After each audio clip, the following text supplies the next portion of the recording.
નથી, ભગવાનને પ્રમાણનું ભાન નથી. એના નેચર સુઈ રહેલો હોય અને ઉપરથી ટેટો પડે. ગઈ વખત મેં કદાચ વાત કરી હતી, ટેટો પડે એટલે ખબર પડે કે જો પેલું કલિંગર હોત તરબૂચ તો સીધો સિદ્ધપુર.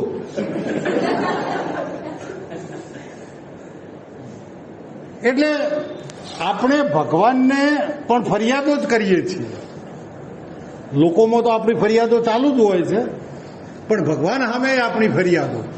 હમણાં મેં છાપામાં વાંચ્યું કે ગેસના ભાવમાં વધારો.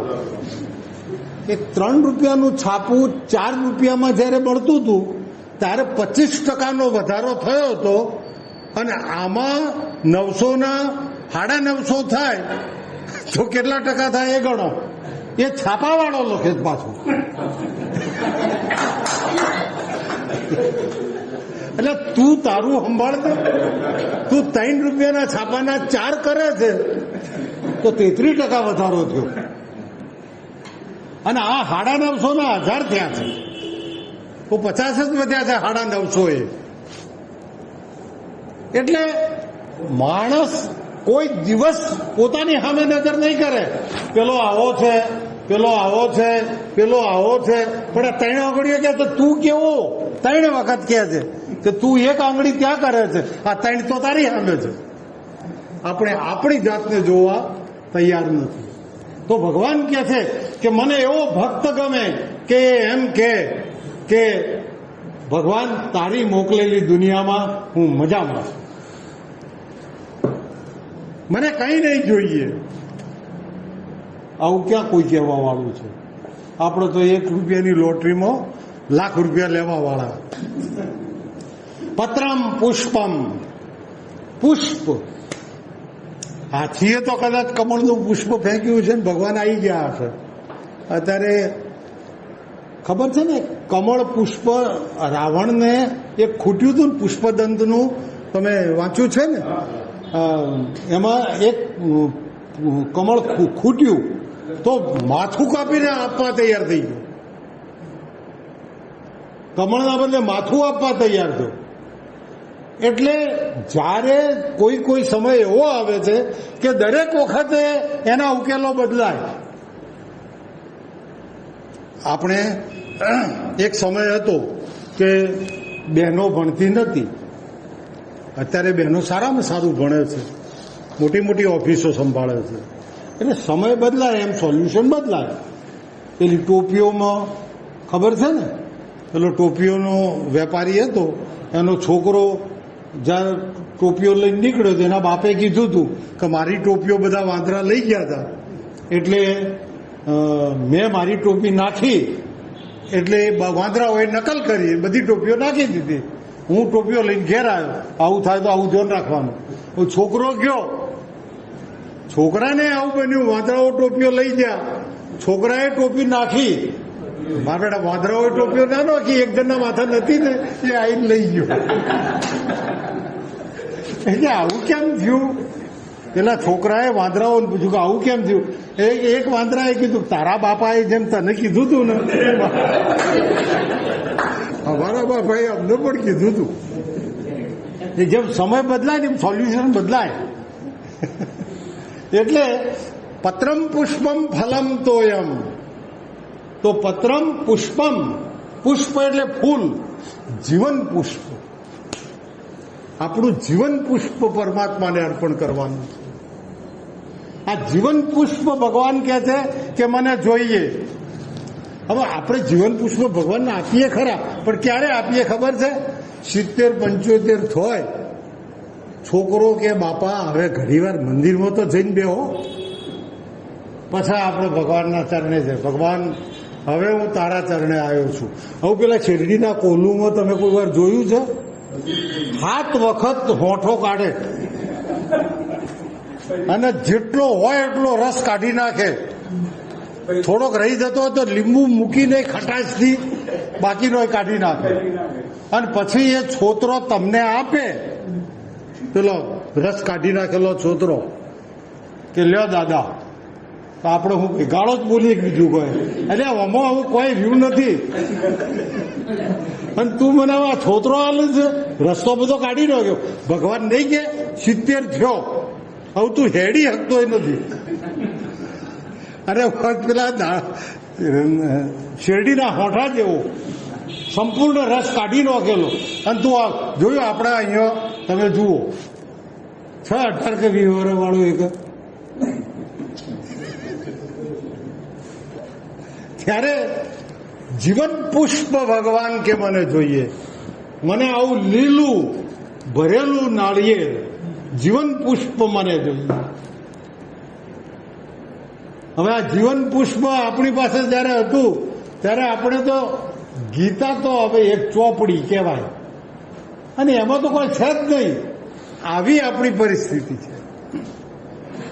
તો પત્રમ પુષ્પમ, જીવન પુષ્પ ભગવાનને અર્પણ કરો.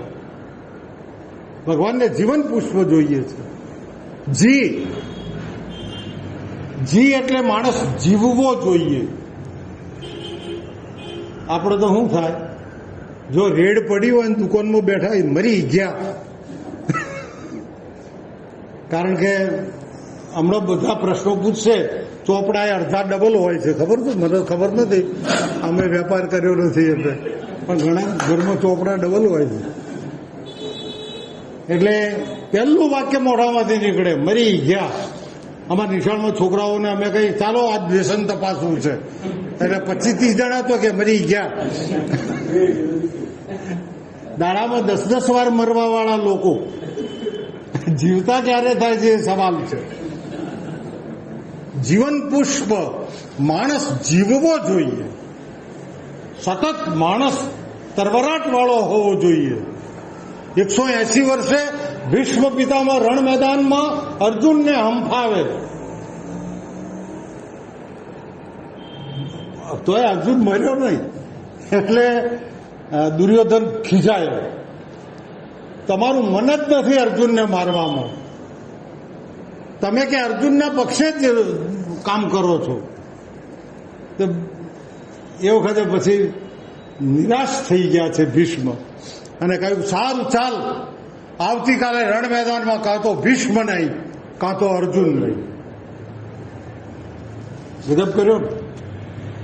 આ સમાચાર સાંભળી અને પાંડવોની શું દશા થઈ છે.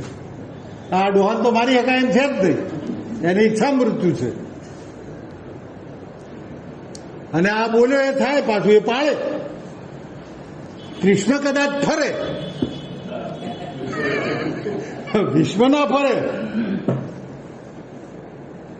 પછીની વાત આખી બહુ લાંબી છે એટલે હું નહીં કરું, પણ પછી કૃષ્ણ ભગવાન દ્રૌપદીને લઈ અને ભીષ્મની સેવા કરવા માટે સવારે રાત્રે 3 વાગે જાય છે. કારણ કે દર વખતે ભાનુમતી દુર્યોધનની પત્ની સેવા કરવા આવે અને આશીર્વાદ આપે ભીષ્મ. આ વખતે કૃષ્ણ ભગવાન રાત્રે 3 વાગે ગયા અને દ્રૌપદીને કહ્યું કે તું કૃષ્ણની સેવા કરીને આવ. સેવા કરી, પગ દબાયા, અને પછી ભીષ્મને એમ કે ભાનુમતી આવી છે, દુર્યોધનની પત્ની. ભીષ્મએ કીધું કે અખંડ સૌભાગ્યવતી. દ્રૌપદી કે આ અવતાર માટે કે આવતા અવતાર માટે? તું કોણ છે? ભીષ્મએ પૂછ્યું. હું દ્રૌપદી છું દાદા. તું અહીંયા રાત્રે 3 વાગે તને લાવ્યું કોણ અહીંયા? તો કે અમારે છે ને સેવક, મારે તારા સેવકને જોવો પડશે. બહાર આવી અને ભીષ્મએ જોયું, ફાનસ લઈને ધોકો લઈને બેઠા હતા કૃષ્ણ ભગવાન. ભીષ્મ એમના પગમાં પડી, કૃષ્ણ ભગવાનના. આ નાટક કરવાની શું જરૂર હતી? કૃષ્ણએ કીધું પણ હવે ઉપાય શું? ઉપાય તમારે બતાવવાનો. તમે આવી પ્રતિજ્ઞા કરી અને દ્રૌપદીને અખંડ સૌભાગ્યવતી કહ્યું, એટલે ભીષ્મએ કીધું કે આવતીકાલે તમારે અર્જુનને કહેવાનું કે એની આગળ શિખંડીને ઉભો રાખીને લડે. શિખંડી આગલા અવતારમાં સ્ત્રી હતો અને હું સ્ત્રી ઉપર બાણ ઉપાડતો નથી. કૃષ્ણ ભગવાને અર્જુનને બચાવી લીધો. એટલે ભગવાન આપણને મદદ કરવા તૈયાર છે, પણ અનન્ય ચિંતયંતો મામ એ જનાહા પર્યુપાસ. માણસ જીવવો જોઈએ. માણસો દાડામાં 10-10 વાર મરે એ જીવન ના કહેવાય. માણસ વધવો જોઈએ, જીવન વધવો જોઈએ. એટલે હાઈટમાં નહીં, નહીતર પછી આ તો ધાબો 10 ફૂટનો જ હોય છે, મેળ ના પડે. વધવો જોઈએ એટલે જ્ઞાન વૃદ્ધ થવો જોઈએ. માણસ જ્ઞાન વૃદ્ધ થવો જોઈએ. વૃદ્ધ શબ્દ છે, વધી ગયો છે જ્ઞાનમાં, તે વૃદ્ધ. ઘરડો ઘસાઈ ગયો છે. બધા શબ્દો સરસ છે, પણ શબ્દ ફોડવો પડે. આપણે તો નાળિયેર ફોડીએ, શબ્દ ફોડીએ તો એમાંથી અર્થ નીકળે. દોસ્તાર, દોષોમાંથી તારે તે દોસ્તાર. ખાલી સિનેમાની ટિકિટ લઈને આપણને પિક્ચર જોવા લઈ જાય એટલું કાફી નથી. દોષોમાંથી તારે તે દોસ્તાર. શબ્દ ફોડીએ તો દરેક શબ્દની પાછળ અર્થ રહેલો છે. વાગર્થ સંપૃક્ત વાગર્થ પ્રતિપત્તએ જગત પિતરૌ વંદે પાર્વતી પરમેશ્વરો. દરેક શબ્દ અર્થ લઈને આવે છે. તમે મોઢામાંથી શબ્દ બોલો કે તરત જ એનો અર્થ તમારા મગજમાં આવી જશે. હા તો હા, આપણને ખબર પડી કે હા એટલે યસ, ઓકે, બરાબર. એક પણ શબ્દ અર્થવિહીન નથી. એટલા માટે તેને અક્ષર કહેવાય. અક્ષર એટલે નાશ થવો. અક્ષર એટલે જેનો નાશ નથી થતો તે. તો માણસ વધવો જોઈએ, જ્ઞાન વૃદ્ધ થવો જોઈએ. ઘસાઈ ગયેલો તે ગરડો. પહેલા ભક્ત કહેતા હતા, હવે લોકો ભગત કહે છે. ભાગેલો ગળેલો તૂટેલો હોય એનો ભગત. આવા ભગત હોય છે અત્યારે. તમે જોજો, ભગત ભજન ચાલતા હોય તો 500 ગ્રામ ઠૂંઠા નીકળે સવારે કચરો વાળો. એટલે ત્યારે વૃદ્ધ માણસ વધવો જોઈએ. અને ન એટલે નમ્રતા આવવી જોઈએ. જીવનમાં નમ્રતા આવવી જોઈએ. નમ્રતા ના આવે ને તો નદી કિનારે જ્યારે પૂર આવે ને ત્યારે 3 ઇંચનું તણખનું પૂર આવે ત્યારે તરત નમી જાય. પૂર જાય પાછું ઊભું થઈ જાય. અને બાવળિયાનું ઠૂંઠું ઊભું હોય ને 3 ફૂટનું હોય, પણ નદી ખેંચી જાય. એટલે તણખલા પાસે નમ્રતા છે, તો નદી પણ એને મારી શકતી નથી. અને પેલું બાવળિયાનું ઠૂંઠું. ત્યારે માણસમાં નમ્રતા હોવી જોઈએ. એટલે જીવન કોને કહેવાય? માણસ જીવવો જોઈએ. કોઈ પણ પરિસ્થિતિમાં.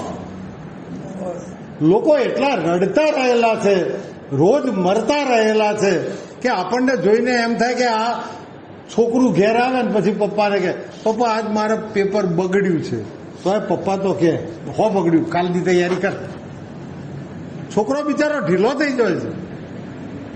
જોકે અત્યારે તો મા બાપે છોકરાને કે કેમ બગડ્યું? હું નતો કહેતો વાંચવા બે. અમે જયારે એકડામાં ભણતા હતા ત્યારે 100 છોકરા હતા. 7મામાં આવ્યા ત્યારે 7 જ હતા. એ 93 ખરી પડ્યા. હવે આ હોય હોને આપણે આગળ લઈ જવાનું. પછી આ જ થાય ગયું. એમ ના ચાલે. દરેકમાં ભગવાને આખા જગતના 700 કરોડ લોકોને એક વ્યક્તિને એક વિશિષ્ટ શક્તિ આપી છે. પણ મૂળ વસ્તુ શું છે કે આપણે આપણી અંદર રહેલી જે મૂળ શક્તિ છે એને બહાર ખીલવતા નથી. એજ્યુકેશન, ઓક્સફર્ડ યુનિવર્સિટીની ડિક્શનરીમાં તમે એજ્યુકેશનનો અર્થ જુઓ તો એનો અર્થ એવો છે ટુ ડ્રો આઉટ. અંદર પડેલી શક્તિઓને બહાર ખેંચી કાઢવી, એનું નામ એજ્યુકેશન. અત્યારે તો આપણે પાયથાગોરસનો પ્રમેય આવડે તો જ એજ્યુકેશન કહેવાય. પાયથાગોરસનો પ્રમેય એસ્ટ્રોનોમી ભણો એ વખત ખોટો પડે છે, કારણ કે 3 ખૂણાનો સરવાળો 9 તરી 27 બહન 70 થાય છે એસ્ટ્રોનોમીમાં. થાય સાહેબ? 3 ખૂણાનો સરવાળો તો 180 જ થાય. પણ એસ્ટ્રોનોમીમાં આકાશના તારાને અને પૃથ્વી પર 2 બિંદુઓને જોડવામાં આવે ત્યારે પૃથ્વી ઉપર આ બાજુ 90 અંશો ખૂણો, આ બાજુ 90 અને ઉપર 90. એટલે આપણે આ વાત જીવનમાં ઉતારવાની છે કે માણસ જીવન પુષ્પ જે પરમાત્મા માગે છે કે મને તારું જીવન પુષ્પ અર્પણ કર. પત્રમ પુષ્પમ ફલમ તોયમ. ફલમ ફળ, સત્કર્મો એવા કરો કે જેનું ફળ પરમાત્માને અર્પણ કરો. સતત આપણે આપણા માટે જીવીએ એ બરાબર નથી. તમે નાળિયેર વધેરો અને એનો એક ટુકડો ભગવાનને મંદિરિયામાં અર્પણ કરો અને પછી એ નાળિયેરના નાના નાના પીસ કરી અને મહેલામાં વેચો છો. કોઈ પૂછે કે આ શેનો પ્રસાદ? એ નાળિયેર હતું ને પ્રસાદ કેમ થઈ ગયો? કારણ કે એનો એક ટુકડો પરમાત્માના ચરણે ગયો. આપણી 168 કલાકની અઠવાડિયાની જિંદગી 24 બરાબર, 168 કલાકમાંથી 1 કલાક પ્રભુના ચરણે આપવા આપણે તૈયાર નહીં. 1 કલાક પ્રભુના ચરણે અર્પણ કરીએ તો આ જીવન ભગવાનના ચરણે પ્રસાદ બની જાય. ત્યારે જીવન પુષ્પ ભગવાનને જોઈએ. અને પછી ફલમ, તો ફળ. સબરીના એઠા બોર ભગવાને ભલે ખાધા હશે, વિદુરના કેળા ભલે ભગવાને ખાધા હશે, આપણા કેળા કે કેરીઓ ભગવાન ખાશે કે કેમ એક સવાલ છે. તો આપણે શું આપશું? તો ભગવાન કહે છે કે સત્કર્મો કરો. અરે ભલે તમે 167 કલાક તમારા માટે વાપરો, પણ 1 કલાક તો મારે માટે વાપરો. સવારે 1 કલાક તો મારે માટે ગીતા વાંચો, અને એ તમારા ભલા માટે. ફાયદો તો તમને જ થવાનો છે. આમ ભગવાન કહે છે. તો કે તમારું જે 167 કલાકનું જીવન એ પ્રસાદ જીવન બની જાય. અને એ જે 1 કલાકનું ફળ છે એ તમે મને અર્પણ કરો. કારણ કે ફળ આપણે કર્મણ્યવાધિકારસ્તે મા ફલેષુ કદાચન. કર્મ કરો, ફળની અપેક્ષા તમારે રાખવાની નથી. 168 કલાકની વાત નથી કરતો, 1 જ કલાકની વાત. 167 કલાક ભગવાન કહે છે ઓકે તું તારા જીવન માટે વાપર, પણ 1 કલાક તો મારે માટે કાઢ. અને 1 કલાક ભગવાન માટે આપણે આપીએ અને એ વખતે કરેલું કર્મ એ પરમાત્માને અર્પણ. એ ફળ ભગવાન માગે છે. પત્રમ પુષ્પમ ફલમ તોયમ. તોયમ પરસેવો પાડવો પડે ભાઈ પ્રભુ કાર્ય કરવા માટે. પ્રભુ કાર્ય એમને નથી થતું, પરસેવો પાડવો પડે. તમે તો બધા 5:30 અહીંયા આવવાનું છે એટલે 5 ઘેરથી નીકળ્યા. હું 10 વાગ્યાનો નીકળ્યો છું. રસ્તામાં ગરમી લાગે, પણ ચાલો આપણે કોઈ સ્વાર્થ નથી, આપણે કંઈ જોઈતું નથી. આ જે કર્મ કર્યું એ કૃષ્ણાર્પણ, ભગવાનને અર્પણ. તો 1 કલાકનું કર્મ પણ ભગવાન કહે છે મને અર્પણ કરો, તો કે હું તમારું જીવન ધન્ય કરીશ. હવે મારે વાત કરવાની છે. પેલી કરોડો પાપ કર્મો થયા છે, પણ કર્મણી વાક્ય રચના જીવનમાં રાખવાની છે. મેજિસ્ટ્રેટે જઈને તમે એમ કહો કે મેજિસ્ટ્રેટ સાહેબ મેં માણસને નથી માર્યો, લાકડીએ માર્યો છે. તો કે લાકડી તારા હાથમાં હતી? તો કે હા. તો લાકડી તારા હાથમાં પકડ, અમે લાકડીને જેલમાં પૂરી દઈએ.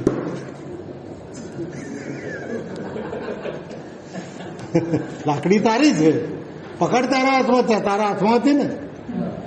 એટલે અત્યારે હાલ માણસ ભગવાનની સામે પણ આવા કારસા ગોઠવે. શેઠ શેઠાણીને સંતાન નહીં અને ભગવાન પાસે જઈને પ્રાર્થના કરી. આમ મોટા વેપારી, હીરા ઝવેરાત, ખૂબ મિલકત, અને શેઠાણી બિચારા ભાવવાળા. ભગવાન કે શંકર ભગવાન કે હે પ્રભુ, અમારા ઘેર શેર માટીની ખોટ છે, તમે જો આટલી ખોટ પૂરી કરો તો એ બહુ પૈસાદાર હીરા ઝવેરાત ખૂબ હતું. હીરાની ટોપી પ્રભુ હું તમને ચડાવીશ. પાર્વતી માતાએ શંકર ભગવાનને કીધું, આના બાપડાનું એની ફરિયાદ હોભળવા જેવી છે. હીરાની ટોપી ચડાવવાની વાત કરે. શંકર ભગવાન કી શાંતિ રાખ. આ માણસ એક એવો સેમ્પલ છે કે ક્યારે હું કરે કહેવાય નહીં. પેલો વેપારી જેમ સ્વર્ગમાં ગયો, 80 વર્ષે મરી ગયો, એટલે પછી ચિત્રગુપ્ત કોક ઉભા થઈને કોક કામ કરવા ગયા. એટલે પેલા 80 લખ્યા હતા ને એમાં એક લીટું કરી દીધું, 90 થઈ ગયા. ચિત્રગુપ્ત આવ્યા એટલે પેલો વેપારી, એટલે આપણી ભાષામાં વાણીઓ કહીએ, એટલે વેપાર કરે વાણીઓ, એવું નહીં કે જૈન. એટલે 90 પછી કે બાપજી, આ તમે ચોપડામાં તો જુઓ, તમે મને લાયા છો, પણ મને તો 80 જ થયો છે અને આમાં તો 90 લખેલો છે. તો ચિત્રગુપ્ત કે હોય લે, આમાં 90 આમ કેમ થયું? તો ચિત્રગુપ્ત મૂંઝાઈ ગયા. ત્યારથી ભગવાને કીધું કે હવે અંકે આટલા રૂપિયા,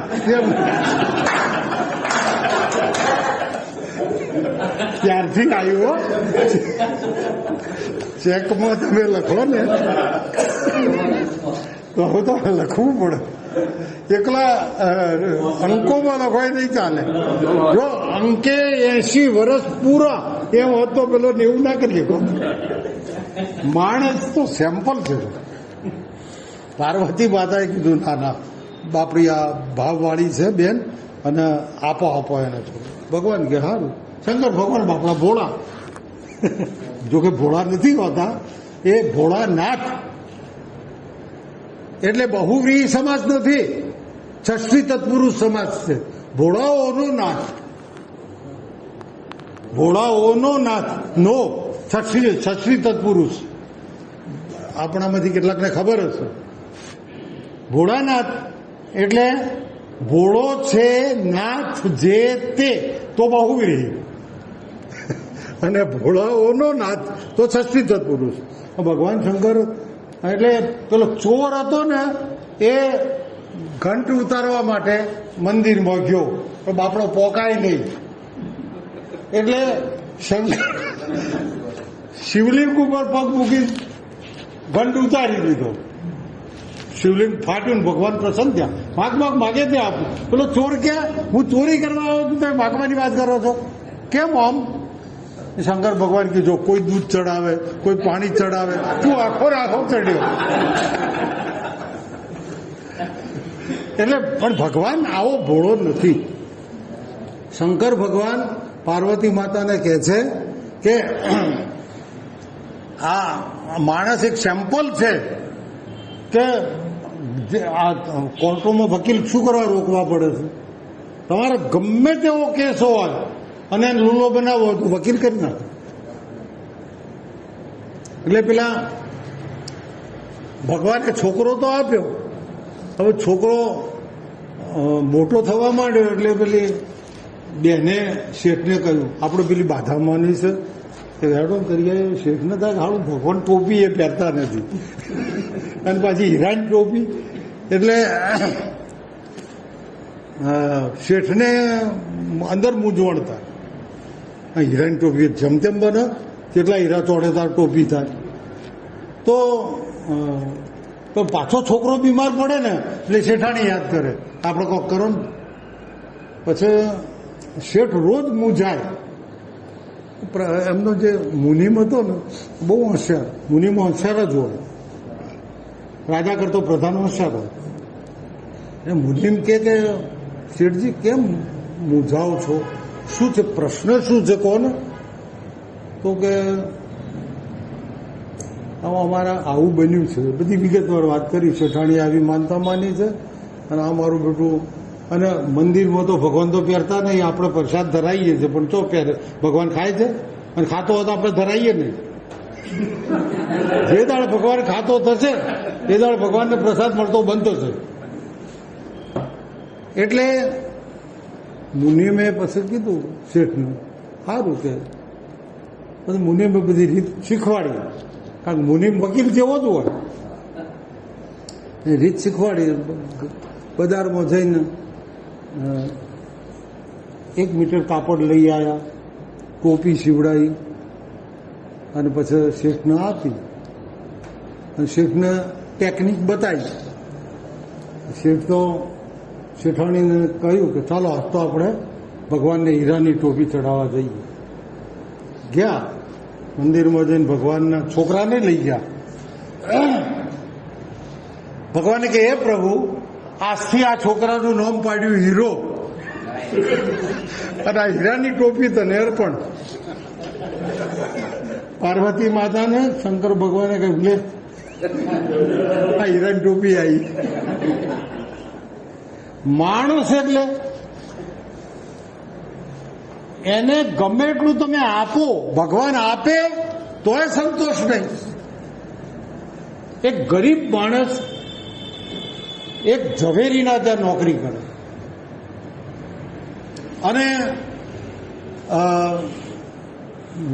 લગભગ 15 દાડા મહિનો નોકરી કરી અને પછી એક દાડો કે શેઠજી મારે થોડું કામ છે તો બહાર જવું છે, અને હવે એનો પગાર બાપડાનો 50 રૂપિયા કે 100 રૂપિયા જેવો પગાર હોય, જૂના જમાનાની વાત. ત્યાં શેઠે કીધું સારું બપોરે આવવું હોય તો આવી જજે, કોમ પતે એટલે. કે સારું. તો પેલો ગયો, આવતો તો રસ્તામાં ચાલતો આવતો હતો, એ વખત ગાડીઓ મોટરો નહીં, એટલે ચાલતો આવતો હતો. એ વખતે એને 5 પથરા ચડ્યા.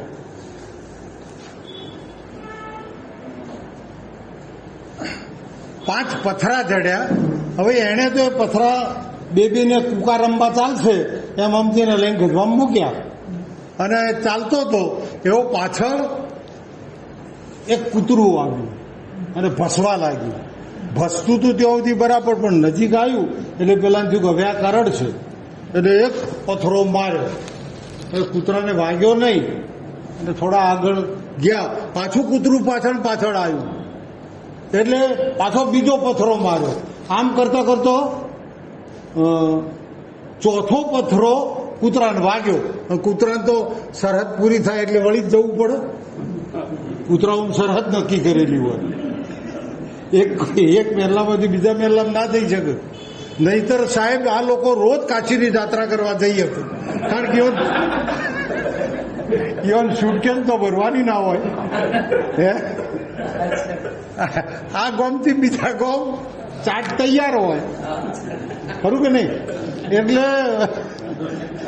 લોજિંગ કે બોર્ડિંગ કશાની જરૂર નહીં. એટલે એમને સરહદ પૂરી થાય એટલે પાછું વળી ગયું. એક કૂકો રહી ગયો પથરાનો. પેલો શેઠના ત્યાં આવી ગયો બપોરે અને કામ કરવા માંડ્યો, કચરો વાળે આમ તેમ, શેઠ બતાવે કામ કરે. પણ પેલો પથરો ગજવામાંથી આખો દાડો પડી જાય એટલે વળી પાછો લઈને ગજવા મૂક્યો.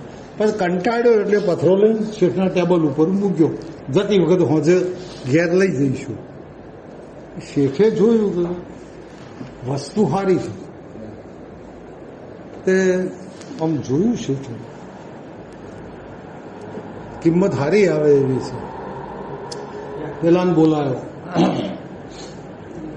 આ પથરાના હું તને 25 રૂપિયા આપું. પેલો ઢીલો થઈ ગયો, 100 રૂપિયા કૂતરું મારવા ફેંકી દીધા. બરાબર, 100 રૂપિયા. હવે આપણા 40-50 રૂપિયા પગાર, 100 રૂપિયા કૂતરું મારવા ફેંકી દીધા, ઢીલો થઈ ગયો. એ શેઠને થયું કે આ મારો બડો મહિનાથી નોકરી કરે છે ને એ થોડી ખબર પડતી લાગે છે. સારું કે ચાલ તને આના રૂપિયા હું 100 આપું. પેલાને ઓખવાથી ઓહું પડવા માંડે. 400 રૂપિયા મેં કૂતરું મારવા ફેંકી દીધા. શેઠને મારો હાલે એવું લાગતું નથી. સારું ચાલ રૂપિયા 1000 આપું. લમડે હાથ થઈને બેહી જ ગયો ત્યો. હું ગજબ થઈ ગયો. 100 રૂપિયાના પગારનો નોકર અને એને બાપડાને 4000 રૂપિયા કૂતરું મારવા ફેંકી દીધા. ગજબ થઈ જાય ગયું. પછી બેહી ગયો ને એટલે શેઠે કીધું ચાલ હવે મગજમારી ના કર, રૂપિયા 25000 આપી દઉં. પેલો બેહોશ થઈ ગયો. 25000 એટલે 4 કૂકા લાખ રૂપિયાના કૂતરું મારવા ફેંકી દીધા. આખી જિંદગી મજૂરી ના કરવી પડો. પછી શેઠે ડોક્ટર બોલાવ્યો, સારવાર કરી, પોણી બોણી છોટ્યું. એટલે મૂર્ખા 25000 આલું છું તો તું ના પાડે છે? અરે શેઠ કે હું એની તો ના પાડું છું, પણ મને આવા પોત જડ્યા હતા કે 4 તો મેં કૂતરું મારવા ફેંકી દીધા, એને હું રહું છું કે. સારું શેઠ કે મૂક્યો એક કૂકો અને 25000 રૂપિયા આપ્યા. રાત્રે શેઠ બજારમાં જઈને આ હીરો વેચી આવ્યા. રૂપિયા ઉપજ્યા 1.25 લાખ. હવે પેલો નોકરાય ઘેર ગયો, શેઠાય ઘેર ગયા, પણ શેઠાય રોતા હતા ને નોકરાય રોતો હતો. બૈરાએ પૂછ્યું કેમ રોવો છો? શેઠજી આ ડોબાને કોઈ ખબર પડતી નથી ને હું સમજ્યો નહીં. મેં એને 25000 આલી દીધા. 1 લાખ મળ્યા એનો આનંદ નથી, પણ 25000 ખોયા એનું દુઃખ છે. પેલાને બૈરાએ પૂછ્યું કે કેમ રોવો છો? તો કે 1 લાખ રૂપિયા કૂતરું મારવા ફેંકી દીધા. પણ કે આ 25000 તો ઘેર લઈને આવ્યા છો ને? એટલે કે પણ 1 લાખ ફેંકી દીધા. આપણે બધાને આવું છે, જે મળ્યા છે એનો આનંદ નથી, પણ જે નથી મળ્યું એનું દુઃખ રોયા કરીએ છીએ. બાજુવાળાને મળ્યા ને મને ના મળ્યા, તકલીફ આ છે. ત્યારે આપણે જો આવા તો સમજીએ, ગીતા આપણને આ સમજાવે છે કે સંતુષ્ટ સતતમ યોગી. જે સંતુષ્ટ છે એ યોગી છે. આપણને મળે તોય પણ મને આટલા મળ્યા ને બીજાને આટલા કેમ મળ્યા? ત્યારે જો ગીતા સમજીએ તો જીવનના તમામ દુઃખો, જીવનના તમામ પાપો, જીવનની બધી મુશ્કેલીઓ બધું જ ઉકેલ છે. એમાં કોઈ પણ પ્રશ્નનો ઉકેલ ગીતામાં છે. અમારા એક સંબંધી છે, તો મેં કીધું તમે આખી ગીતા ના વાંચો તો કાંઈ વાંધો નહીં, દરરોજ સવારે 1 શ્લોક ઉઘાડીને વાંચો. દરરોજ 1 શ્લોક વાંચો ને ગુજરાતી વાંચો બસ, અને થોડું ચિંતન કરો. હમણાં જ એનો ફોન આવ્યો મને કે ગીતામાં આવું લખ્યું છે, અપી ચેત સુદુરાચારો, અપી ચેત સુદુરાચારો ભજતે મામ અનન્ય ભાગ. એટલે દુરાચારમાં પાછો સુદુરાચારો ખ્યાલ આવે છે. એટલે દુરાચારની ટોપ લેવલ ઉપર. તો પણ ભગવાન કહે છે કે અપિચેત સુદુરાચારો ભજતે મામ અનન્ય ભાગ. જો અનન્ય ભાવથી મને ભજે તો હું એનોય ઉદ્ધાર કરું છું, ભલે ગમે એટલા પાપો કર્યા હોય. માટે એને પછી ફોન ઉપર જ મેં વાત કરીને સમજાયું. એને બહુ આનંદ થયો કે સુદુરાચારોનો અર્થ આવો થાય એ કે મને ખબર નહોતી. એટલે ગીતા એટલી બધી સરસ છે કે બધા જ પ્રશ્નોના ઉકેલ ગીતા આપે છે. અને આ આપણે જો સમજી લઈએ ને 1 શ્લોક જો વાંચીએ, અને સવારે 5 મિનિટ વહેલા ઉઠીએ તો 1 શ્લોક તો વંચાઈ જાય. અને 5 મિનિટ એ કોઈ બહુ મોટો સમય નથી. તેથી આપણે આટલું કરીએ તો તો સાચા અર્થમાં ભગવાન કૃષ્ણએ ભારતમાં ગીતા આપી છે. તો ભગવાન કૃષ્ણને એમ થાય કે ગીતા આપીને હું કૃતકૃત્ય થયું. તો સર્વેત્ર સુખીનો સંતુ, સર્વે સંતુ નિરામયા, સર્વે ભદ્રાણી પશ્યંતુ, મા કશ્ચિત દુઃખમાપ્નુયાત. ઓમ શાંતિ.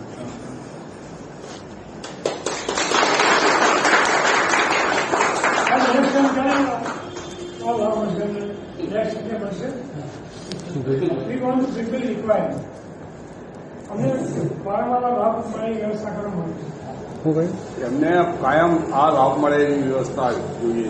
કાયમ આ ગીતાનું જ્ઞાન સરસ. તમારો ભાવ બહુ છે. હે બહુ જરૂરી વસ્તુ છે. આટલું બધી લેક્ચરો મળી, કથાઓ મળી, તમને ક્યાં કેમ સાંભળવા મળી? બહુ કથાઓ મળી. આ યુઝલેસ. યુટ્યુબમાં, મોબાઈલમાં યુટ્યુબ તમે કોઈ વાર જુઓ છો?